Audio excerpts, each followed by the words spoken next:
बिस्मिल्लाहिर्रहमानिर्रहीम। अस्सलाम वालेकुम वरहमतुल्लाहि वबरकातुहू। काबिल एहतराम व्यूअर्स, मेरी दिल से दुआ है कि अल्लाह रब्बुल इज़्ज़त हम सब की उम्र में, इज़्ज़तों में और रिज़्क़ में बेबहा बरकतें रखे। हमारी औलादों को हमारी आँखों की ठंडक बना दे। हमारे मरीज़ों को अल्लाह पाक शफ़ाए कामला अता फ़रमाए।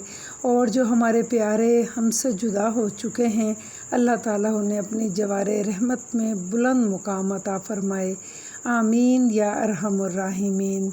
आज बहुत ही लज़ीज़ और बहुत ही लाज़मी डिश जो हमारे दस्तरख़ानों की ज़ीनत हुआ करती है वो है कढ़ाई गोश्त।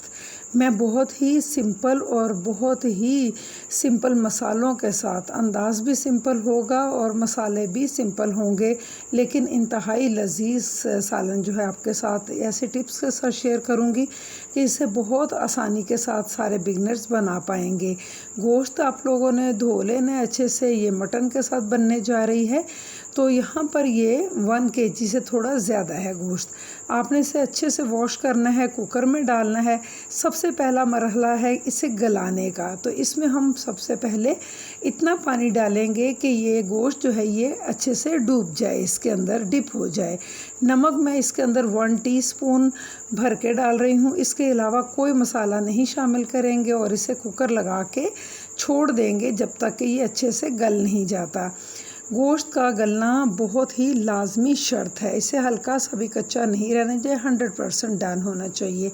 यहाँ मैंने लहसुन, सब्ज़ मिर्चें, प्याज मैंने 3 ली थी और इसी के साथ मैं इसको चॉप करके 1 कप पानी के साथ मैंने 1 कप ऑयल में ये सारी पेस्ट शामिल कर दी है। और इसी के साथ टमाटर की भी मैं प्यूरी जो है वो 1 बॉल शामिल कर रही हूँ। अगर ताज़ा हो तो आप ताज़ा कटिंग करके उसका छिलका रिमूव कर लीजिएगा तो डाल दें। इसमें ज़ीरा और सूखा धनिया का पाउडर 1-1 चम्मच गया है।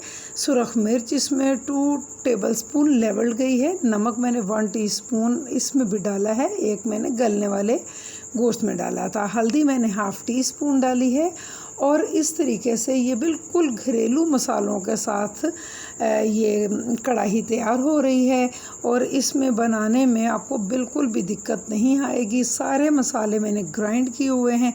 आपने इसको कवर करके अच्छे से गला लेना है और जब इसका जो मैंने 1 कप पानी डाला था वो खुश्क हो जाए तो फिर इसमें मैंने ऑयल भी डाल दिया था और इसमें 1 कप ऑयल जो है वो मज़ीद गया है, यानी कि इसमें टोटल 1.5 कप ऑयल आप डाल सकते हैं।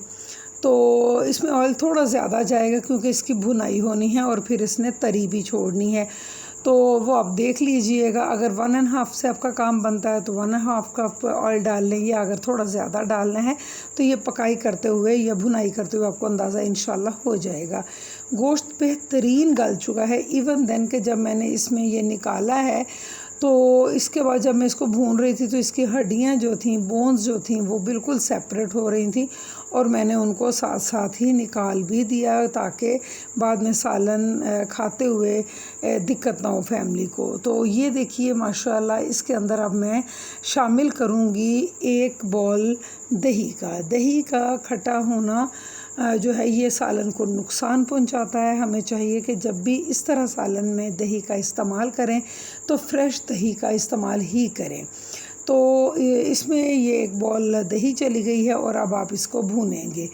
तो इसके साथ ही मैं 1-2 मसाला और डालूँगी, वो भी आप लोगों को इंशाल्लाह किचन में आसानी मिल जाएगा।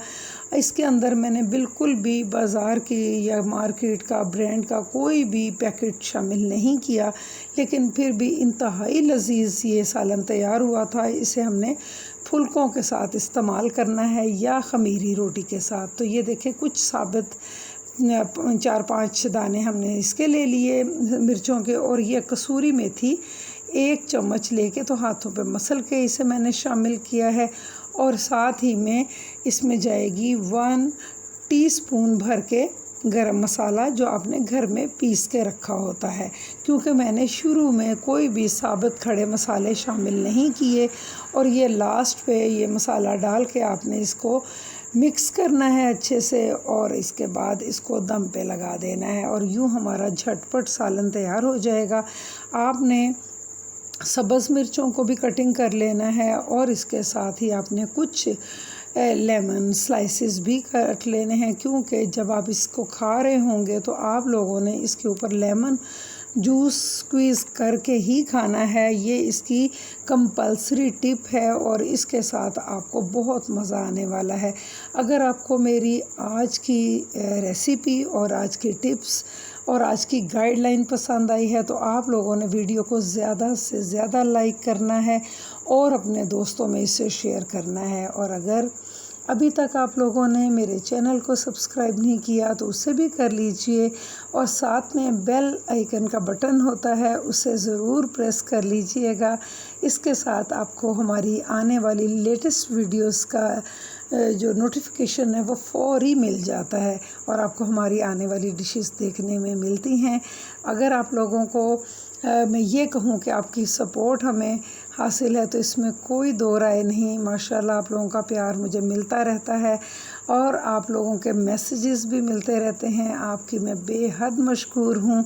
यहाँ पर आप लास्ट पे देखिए कि मैंने सब्ज़ मिर्चों को इस पर डाला है और अब मैं आपको दिखाऊंगी कि आप फोकस कीजिएगा इस लास्ट सीन को कि मैंने गोश्त की गलावट चेक करानी है।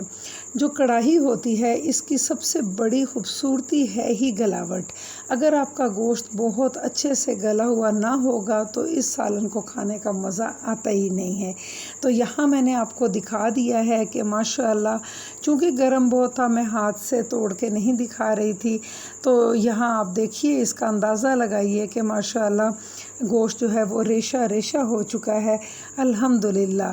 लेकिन मैं इसको टेस्ट कर रही थी तो मैंने ये चीज़ बतानी थी आप लोगों को कि आप दोनों तरीक़ों से टेस्ट करके देखिएगा, आप लोगों को अंदाज़ा हो जाएगा। ये विदाउट लेमन जूस है जिसको मैं टेस्ट कर रही हूँ, लेकिन हर चीज़ होने के बावजूद इसमें एक जो छोटी सी कमी है वो है लेमन का ना होना।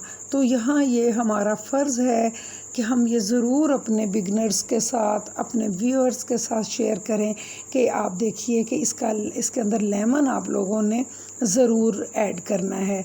तो मैं इसके बाद इसको टेस्ट करने के बाद इसमें लेमन कटिंग करके डालूँगी और फिर लेमन के साथ भी टेस्ट करूँगी।